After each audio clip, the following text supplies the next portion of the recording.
Welcome to our channel. నేను Yagnamurthy. Simba వచ్చేసాడు. అవును.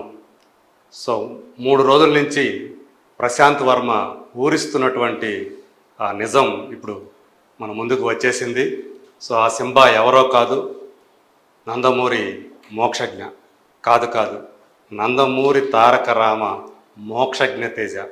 అవును, ఇప్పుడు ఆ స్క్రీన్ నేమ్ తోటే మోక్షజ్ఞ మన ముందుకు రాబోతున్నాడు. యాక్చువల్గా ఈరోజు ఓపెనింగ్ ఉంటుందని చాలామంది భావించారు. కానీ మోక్షజ్ఞని హీరోగా ప్రజెంట్ చేయబోతున్నామంటూ ప్రశాంత్ వర్మ ఈరోజు తన ఎక్స్ అకౌంట్ ద్వారా మనకు తెలియజేశాడు. అలాగే మోక్షు లుక్ను కూడా ఆయన పరిచయం చేశాడు. సో ఇప్పటి వరకు ఇంతవరకు కనిపించని రీతిలో మోక్షు చాలా స్టైలిష్గా వాక్ చేస్తూ కనిపించినటువంటి ఆ స్టిల్ ఇప్పుడు సోషల్ మీడియాలో వైరల్ అవుతూ ఉంది. చాలా బాగున్నాడే, భలే ఉన్నాడే అని చెప్పేసి అందరూ కూడా అతని లుక్ను చూసి ముచ్చటపడుతూ ఉన్నారు. సో ఏదేమైనా సరే, అంటే దాదాపు 10 సంవత్సరాల నుంచి మోక్షు ఎంట్రీ కోసం నందమూరి అభిమానులందరూ కూడా కళ్ళు కాయలు కాచేలా ఎదురు చూస్తున్నారు. ఎప్పుడు మన ముందుకు వస్తాడని చెప్పేసి. సో 7 సంవత్సరాల క్రితం అయితే చాలా బలంగా వినిపించింది రాబోతున్నాడు అంటే ఆ టైంలో. సో అది అతనికి పర్ఫెక్ట్ లాంచ్ అవుతుంది అన్నట్లుగా అప్పుడు చాలామంది భావించారు.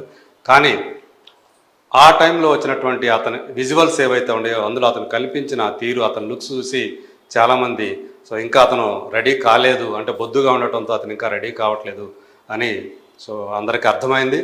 సో ఇప్పుడు ఇన్నాళ్ల తర్వాత మోక్షు అన్ని రకాలుగా ఒక హీరోకి ఏమేమి అవసరమో స్క్రీన్ మీద రావటం కోసం అలా అటు యాక్షన్లో కానివ్వండి, అలాగే డ్యాన్సు, ఫైట్లు, వీటన్నిటిలో కూడా ట్రైన్ అవుతూ త్వరలో మన ముందుకు రావడానికి సిద్ధమవుతూ ఉన్నాడు. సో ఇప్పుడు ఏదైతే ప్రశాంత్ వర్మ చేసిన ట్వీట్ ఏదైతే ఉందో అది అందరికీ కూడా బాగా నచ్చేసిందని చెప్పాలి.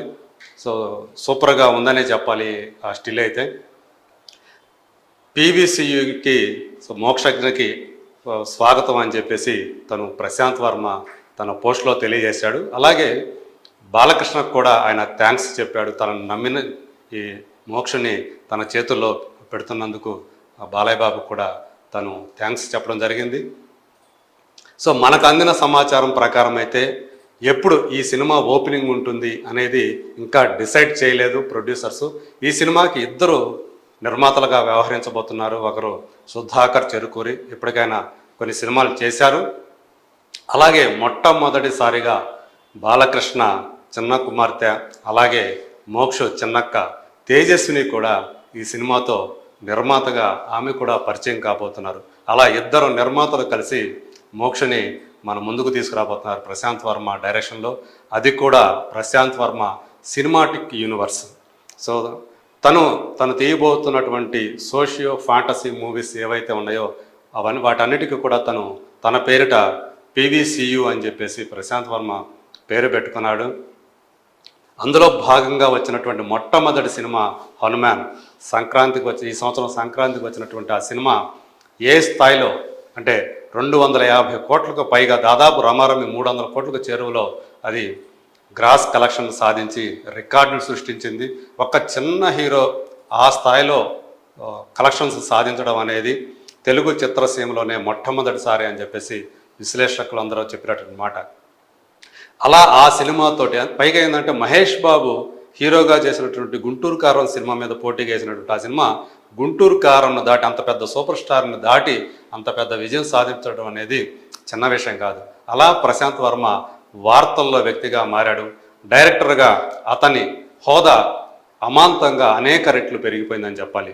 సో ఇప్పుడు అలాంటి అతని చేతుల్లో మోక్షజ్ఞ చాలా సేఫ్గా లాంచ్ అవుతాడనే ఉద్దేశంతో బాలయ్య బాబు అతని చేతిలో మోక్షని పెట్టారు. సో మనందరికి మనలో చాలామందికి తెలిసిన విషయమే.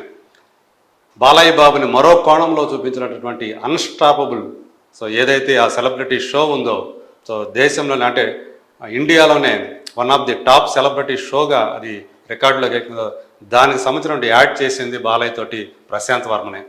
అప్పుడే ప్రశాంత్ వర్మ టాలెంట్, అతని మేకింగ్ స్టైలు బాగా నచ్చినటువంటి బాలయ్య మళ్ళీ హనుమాన్ వచ్చిన తర్వాత ఫిక్స్ అయిపోయారు. సో మోక్షకి కరెక్ట్ డైరెక్టర్, అతని లాంచింగ్కి కరెక్ట్ డైరెక్టర్ ప్రశాంత్ వర్మని. సో అదేవిధంగా ఇప్పుడు అతని చేతుల్లోనే తన కుమారుడు భవిష్యత్తుని పెడుతున్నారు. సో త్వరలోనే ఆ సినిమాకి సంబంధించిన ఎప్పుడు ఓపెనింగ్ ఉంటుంది అనేది త్వరలోనే మనకు తెలియనున్నది. మొత్తానికి ఒక సోషియో ఫాంటసీ సబ్జెక్ట్ తోటి సో తన సినిమాటిక్ యూనివర్స్లో ఈ సినిమాని ప్రశాంత్ వర్మ తీసుకురాబోతుంటే అత్యంత భారీ వ్యయంతో, సో ఇప్పటి వరకు తెలుగు చిత్రసీమలో ఎవరైతే వారసులుగా ఎంట్రీ ఇచ్చారో వాళ్ళ సినిమాలకు మించినటువంటి భారీ బడ్జెట్ తోటి ఈ సినిమాని రూపొందించబోతున్నారనేది మనకు అందుతున్నటువంటి సమాచారం. సో ఈ సినిమాలో ఆయన మోక్ష ఎలా కనిపిస్తాడు, ఇందులో బాలయ్య బాబు కూడా ఏమన్నా ఒక స్పెషల్ రోల్లో తళుక్కున మెరుస్తారా లేదా, సో అనే విషయాలు కూడా మనకి కొద్ది రోజుల్లో తెలియబోతున్నాయి. సో మనకు అందుతున్న సమాచారం ప్రకారం బాలయ్య బాబు కూడా ఇందులో ఒక గెస్ట్ రోల్లోనో స్పెషల్ అపీరెన్స్ మాత్రం ఉండే అవకాశం ఉందని చెప్పేసి తెలుస్తూ ఉంది.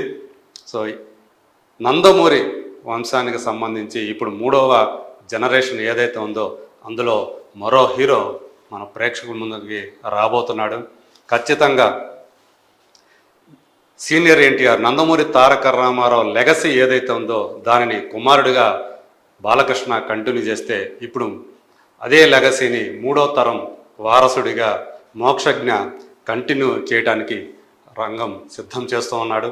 సో మొత్తానికి నందమూరి వంశ అభిమానుల కళ ఏదైతే ఉందో అనేక సంవత్సరాల నుంచి వాళ్ళు దేనికోసమైతే ఏ క్షణాల కోసమైతే ఎదురు చూస్తున్నారో ఆ క్షణాలు అతి త్వరలోనే రాబోతున్నాయి. సో మొదటగా తన లుక్ సినిమాలో ఎలా కనిపించబోతున్నాడనే ఆ లుక్ మాత్రం సో మన ముందుకు వచ్చేసింది. సో ఎప్పుడు ఈ సినిమా ఓపెనింగ్ అవుతుంది అనేది, ఈ సినిమాలో ఆయన మోక్ష ఎలా కనిపిస్తాడు, ఇందులో బాలయ్య బాబు కూడా ఏమన్నా ఒక స్పెషల్ రోల్లో తళుక్కున మెరుస్తారా లేదా, సో అనే విషయాలు కూడా మనకి కొద్ది రోజుల్లో తెలియబోతున్నాయి. సో మనకు అందుతున్న సమాచారం ప్రకారం బాలయ్య బాబు కూడా ఇందులో ఒక గెస్ట్ రోల్లోనో స్పెషల్ అపీరెన్స్ మాత్రం ఉండే అవకాశం ఉందని చెప్పేసి తెలుస్తూ ఉంది.